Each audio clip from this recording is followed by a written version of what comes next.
In 1962, a 22-year-old grad student at Cambridge predicted a mind-blowing superconductor phenomena. His prediction paved the way for a new type of superconductor-based circuit capable of switching at incredible speed. For 15 plus years, IBM tried to use these concepts to make a computer. It didn't work. In this video, we look at IBM's failed superconductor computer. But first, this video is brought to you by the Asianometry Patreon. Early access members get to see new videos first and selected references for those videos. Early access really helps me a lot, and I appreciate every pledge. Thank you, and on with the show. I did a whole video about superconductivity back during the LK99 hype. I recommend that you watch it. At room temperature, a superconductive material exhibits electrical resistance, meaning that it impedes the flow of an electrical current. For some materials, the resistance might be quite high. But when the material reaches a low enough temperature, the transition temperature, the resistance falls to zero. Yes, actually zero. You can suspend a current inside a superconducting ring and it will stay there for an indefinite period of time. No resistance. It will also float on a magnet. This superconductive state only exists in certain circumstances, not only a low enough temperature, but also a weak enough magnetic field and current density. If a magnetic field appears, then the transition temperature goes down further. Concepts for a computer based on superconductors have been around since the 1950s. Back then, the world's research institutes were using vacuum tubes as switches for a digital computer. However, these tubes were not small or reliable enough. In late 1955, Dudley A. Buck, an electrical engineer who left the U.S. National Security Agency for MIT, proposed the Cryotron. Cryotrons are superconducting switches, switching their superconductivity on and off. The first cryotron was very simple, just a segment of tantalum wire with another copper wire wound around it. You then dip the whole thing into very cold liquid helium, which causes the inner tantalum wire to go superconductor. An electric current can now flow through it without resistance. So how do you switch it off? You push a current through the winding copper wire, creating a magnetic field that pushes down the transition temperature enough so that the tantalum wire exits the superconductive state. This is quite similar to the field effect transistor, except it uses a current rather than a voltage as the control signal. The cryotron was not only far smaller than existing transistors or vacuum tubes, it could be easily fabricated. Buck and the media envisioned superconducting circuits powering computers as small as, quote, a cubic foot, exclusive of refrigeration and terminal equipment, end quote. Buck continued development on the cryotron throughout the decade, but he unexpectedly passed away in 1959 in Massachusetts at the young age of 32, apparently from a viral pneumonia or an edema resulting from the gases he was working with. Cryotron development continued for a little bit after Buck's death, and industry people showed good progress. A team at IBM created a thin film version that switched far faster than Buck's original. And a team at GE was able to put some 2,000 superconductor switches onto a single integrated circuit, far beyond what anyone else had done before, and make a computer from it. However, the invention and subsequent growth of the silicon planar integrated circuit offered superior performance without the need for liquid helium refrigeration. The industry receded into the background. In 1961, a theoretical physicist named Phil Anderson visited the Royal Society Mond Laboratory at Cambridge on sabbatical. Anderson himself would win the Nobel Prize in 1977 for his contributions in solid-state physics. In any story about superconductors, it seems like every character has won a Nobel.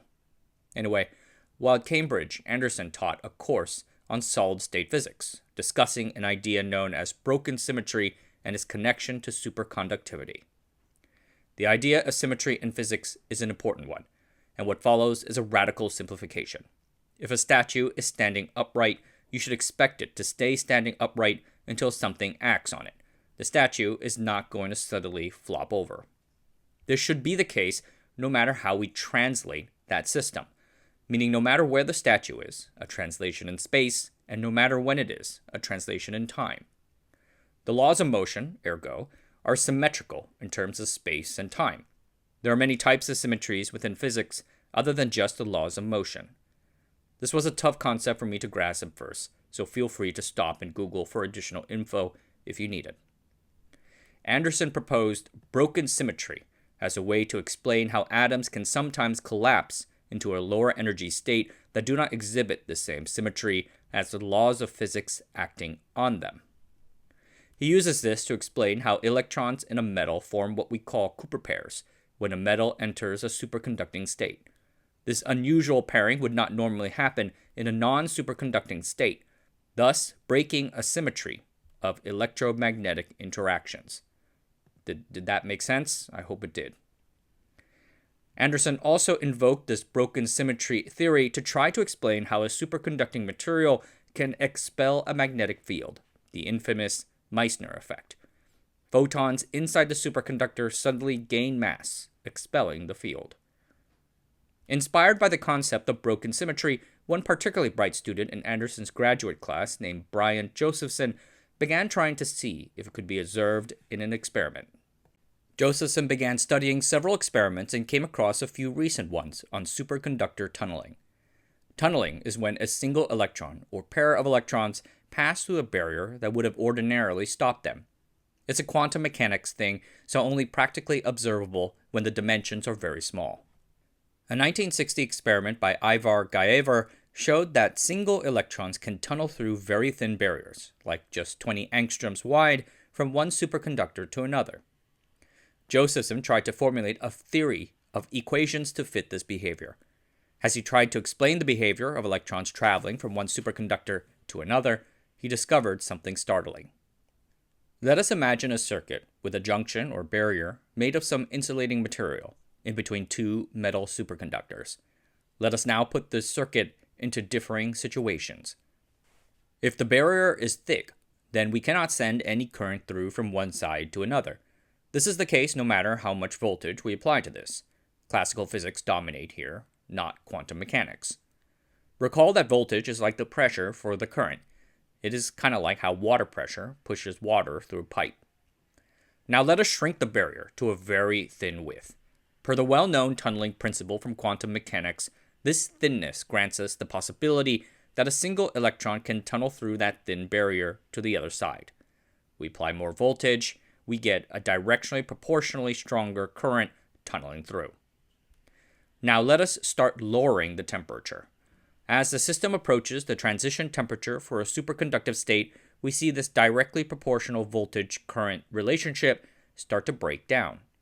Now we are in a superconducting state. So long as the current is below a certain threshold, we see that current flow through what is normally an insulating barrier without resistance, no voltage or pressure necessary. But if the current breaches that current threshold, or if a magnetic field is applied, the supercurrent collapses. The barrier regains its resistive properties, and everything is as before. This very strange behavior is what we now call the Josephson effect. What Josephson is saying that is new and radical is that it is not just single electrons quantum tunneling through the barrier, but entire Cooper pairs carrying their superconductive abilities along with them. The supercurrent flows like as if the insulating barrier was not even there. Josephson's paper set off a rush of people to verify his predictions, which few people believed. Even John Bardeen, co-creator of BCS theory and one of the discoverers of the first transistor, could not believe it. The two famously debated. But then in 1963, a set of experiments verified the Josephson effect. Bardeen graciously withdrew his objections, and Brian won the Nobel Physics Prize in 1973, alongside the aforementioned Ivar Gaever and the semiconductor pioneer Leo Esaki. Josephson was just 33 years old at the time. The Josephson effect's ability to move between a zero-voltage superconducting state and a normal resistive state forms the basis of a digital switch. We can use the levels of voltage to represent states of logic, like ones or zeros. A high-voltage state can be like a 1, and a low-voltage state can be like a 0. After the Josephson effect was experimentally verified, IBM began working on building a thin-film device for possible use in digital computers. In order to differentiate this device from the quote-unquote failed Cryotron, IBM's Juris Matisu decided to give it a new name, the Josephson junction. Early devices were made up of two pieces of lead, or niobium, chosen for their relatively high transition temperatures, separated by a very thin insulating oxide barrier. One of the earliest examples displayed was a flip-flop memory circuit. A memory cell has to retain a bit, 1 or 0. DRAM memory cells do this by storing a charge inside a device called a capacitor, using a single transistor to read or write that charge into said capacitor. The IBM superconductor memory circuit does not do that. It sets up a current, circulating forever in a superconducting loop. The direction the current flows in indicates whether the memory cell is holding a 1 or a 0. IBM also showed it possible to put an array of such memory and logic devices onto a substrate using a series of deposition steps, though there were acknowledged challenges in uniformly applying the very thin layers involved. By the late 1960s, IBM had seen enough to initiate a research program to try and build a computer system out of these superconductor circuits. Their entry into this space spurred dozens of other programs at universities and labs. The NSA later got interested and contributed funds too, hoping that a Josephson computer could help break Soviet codes. Throughout the 1970s, the IBM superconductor computing project focused on developing the technologies to integrate various Josephson junctions onto a single chip. Josephson circuits are patterned using the same tools as those used for traditional silicon ICs. You use lithography to transfer a pattern onto a substrate and use deposition to lay down the necessary layers for your chip. One of the most challenging parts of fabricating these junctions was putting down the insulating barrier in between the superconductors. For the Josephson effect to work, it needed to be a uniform 1 to 4 nanometers thick. One of the great things about silicon was its oxide, silicon dioxide. It's easy to grow and sits quite well on top of silicon. That was not the case with the Josephson junctions materials, so IBM had to develop a sputtering deposition method in low-pressure oxygen. The Josephson project was controversial within IBM itself. Established technologists there, like Rolf Landauer, criticized it, citing issues with noise, unreliability, and manufacturing. Why? Think back to a switch. A good switch is one that gives you a solid 1 or 0, on or off. Give it a weak flick, it still either flips on or off. It does not get stuck in the middle. If the device happens to take a weak input, it can't give a weak, uncertain output too. But that is what the first Josephson junction did. A resistive or superconductor state is not as strong an output. This is important because no fab can possibly make a perfect transistor trillions of times. There will inevitably be manufacturing variations. The silicon transistor's robust output, no matter the weakness of its input signal, gives you significant margins of error when dealing with those billions of transistors. Without that, you get unstable and unreliable outputs at high volume manufacturing.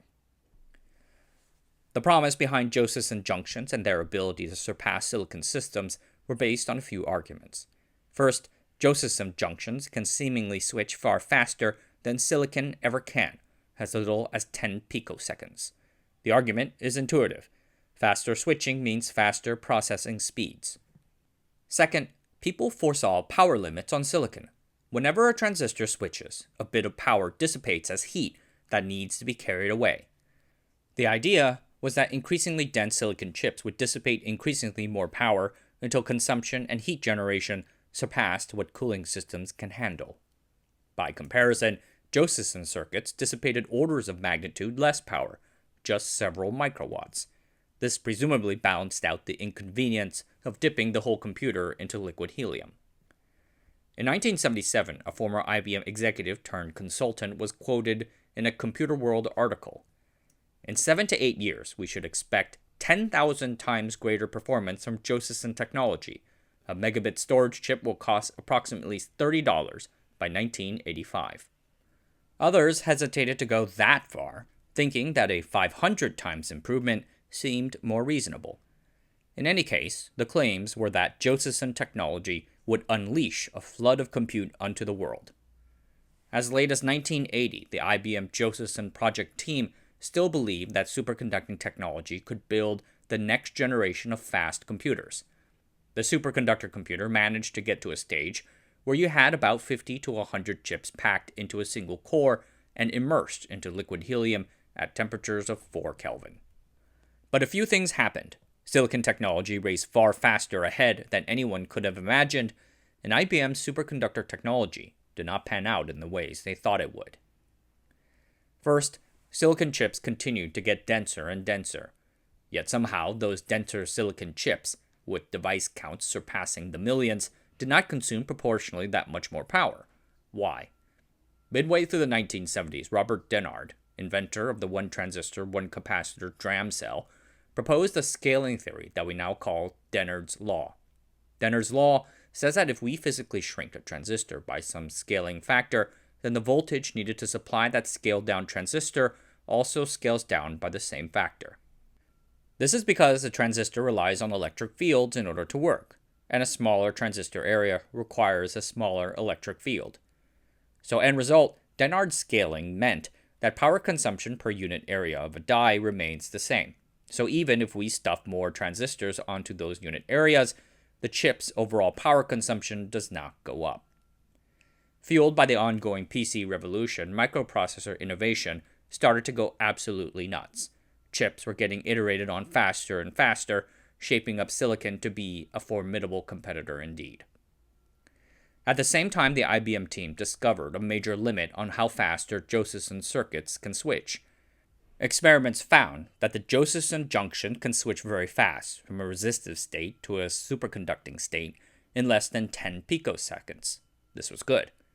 But going in the reverse direction, from a superconducting state to a resistive one, was far slower, at least a few hundred picoseconds in a practical sense.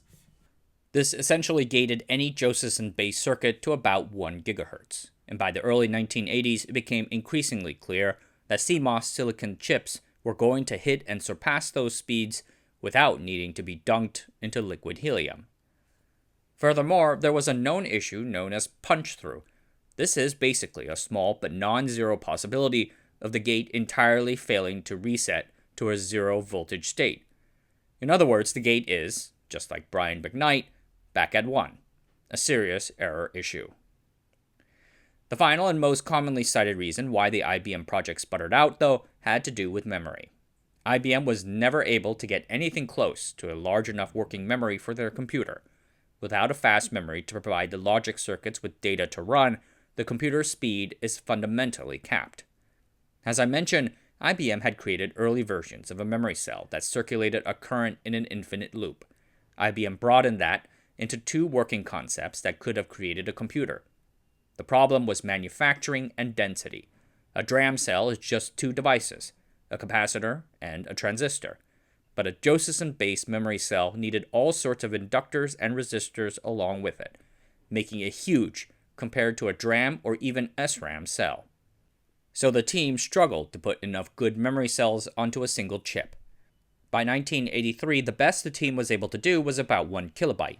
20 plus years later, in 2006, the best NEC in Japan could do was 4 kilobytes. In 1980, IBM put together an extended investigation on the progress of their Josephson computer project. A council of experts evaluated the Josephson team's progress as well as that of existing silicon technologies. They wanted to see if there was a possibility for Josephson to overtake silicon over the next 15 years. Considering the issues we spoke about earlier, 12 out of the 15 members voted not to continue. Thus, in 1983, IBM downscaled and eventually canceled its Josephson Junction project after 15 years and $100 million spent. Many felt it had gone way too long even then. The team of about 150 people in Yorktown Heights in New York State dispersed. These talents benefited other IBM projects like those on heads for hard disk drives. At about the same time, a team at Japan's telecom monopoly NTT picked up Josephson technology too. But despite a high-profile start, their project slogged on for 8 years before ending the same way. Today, there are few significant Josephson-based devices in people's hands, most notably superconducting quantum interference devices, or SQUIDs. SQUIDs leverage superconductivity sensitivity to magnetic fields to measure the presence of weak magnetic fields. They are regularly used in neuroscience, metrology, and detecting submarines. Because we have not overcome the manufacturing variation issues at scale, these systems are mostly analog. Such analog systems are characterized by their low device count. The issues with the IBM superconductor computer demonstrate many of the problems of creating brand new, alternate paradigms of compute. Silicon, for all its problems, works really well, and the trade-offs are not often slam dunks. But there is just something about the superconductor that really attracts attention and clicks. Adherents of superconductor computing have pointed to a new type of logic, rapid single flux quantum, or RSFQ. Invented in Moscow in the mid-1980s, RSFQ replaces the flawed voltage state logic paradigm with quantized magnetic flux pulses. I shall leave it at that. Today, RSFQ is the dominant form of superconductor digital logic, and it represents the next great hope for superconducting compute, and if we believe their proponents, compute in general. We shall see. Alright everyone, that's it for tonight. Thanks for watching. Subscribe to the channel, sign up for the Patreon, and I'll see you guys next time.